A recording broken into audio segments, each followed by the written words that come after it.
In the summer of 2020, Jenkins was again thrust into the national spotlight after the murder of George Floyd by police. Hello. Welcome back to hashtag Spill the Beans. It has been too long. It has been a crazy, crazy journey. If you've never seen me before, I'm Tara Priolo. I'm your resident Black, biracial, multi-passionate musician, and I talk about the issues that nobody wants to talk about and push you to do the same.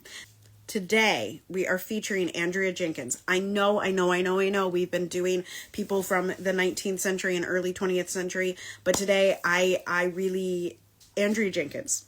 I learned a lot. I think someone suggested or someone put her name in one of the boxes from Black History Month, and I'm so excited to learn a little bit more about her with you. So I'm reading from womenshistory.org. This is by Emma Rothberg, PhD, Associate Educator, Digital Learning and Innovation. And so I'll read a bit, and this is a long one, so I'm going to probably skip I'll read a couple things at the beginning, and then I'll skip to the end. Okay. Andrea Jenkins made history in 2017 when she became the first African-American openly transgender woman elected to public office in the United States. As a politician, poet, activist, and community historian, Jenkins strives to bring the notion of love into the public discourse. Andrea Jenkins was born on May 10th, 1961.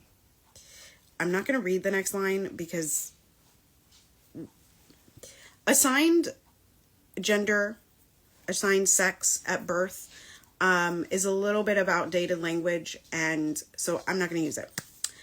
She grew up with her mother, Shirley Green, one sibling, and two of her cousins in the North Lawndale neighborhood on Chicago's West Side. Jenkins' father battled heroin addiction and spent much of her childhood in prison. Shirley worked as an office administrator. Jenkins described being raised by her mother in a pretty authoritarian but very loving manner, with an emphasis on education. She spent every weekend at her grandparents' house in the Chatham neighborhood on Chicago's South Side. Chatham, a middle-class African-American neighborhood, was in stark contrast to Jenkins' hard-working and low-income neighborhood. And she thus says she experienced all of Chicago. This is a quote, from the deep poverty to the striving middle-class Black Chicago. She was also aware of her family who had come to Chicago from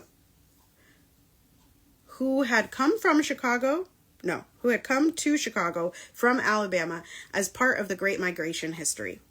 Those experiences and history deeply informed her life. Jenkins spent her childhood participating in Cub Scouts and playing football at Robert Lindblom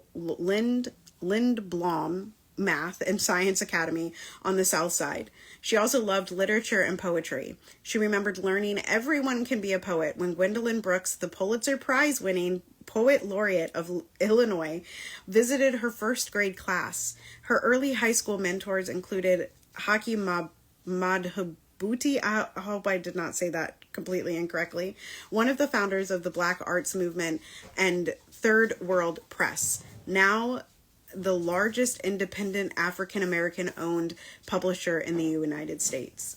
Jenkins recalled her experience with Madhubuti at 14 really got her involved with Black history, Black culture, the 1960s Black Arts Movement, since Haki was really a believer that you must use poetry for social justice.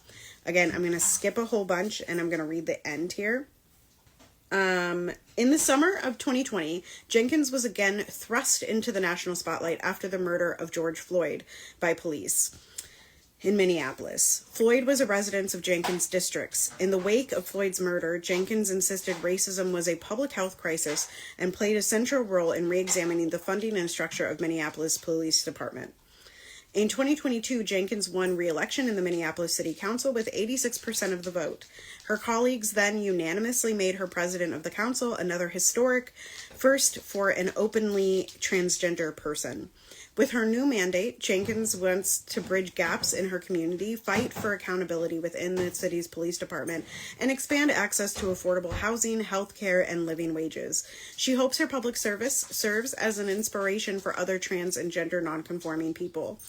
While her jurisdiction may be limited, Jenkins continuously hears from transgender people from all over the country seeking help and guidance. In an interview with the Washington Post, Jenkins said, "Transgender people have been here forever. I look forward to more trans people joining me in elected office and all other kinds of leadership roles in our society." And with that, I will be posting this link in my Substack and in the description of my podcast, which you can find on YouTube, Spotify, and Apple. And you can also get that link at my Substack. So go ahead and click tarapriolo.com/links and join up there. It's also available in my bio, and DM me if you have any questions. Continue to be anti-racist, be safe, wear a mask, make good trouble, do good work. I love y'all hardcore. Joy is our revolution. Step into it and belong to it. And I will see you next time. Bye-bye.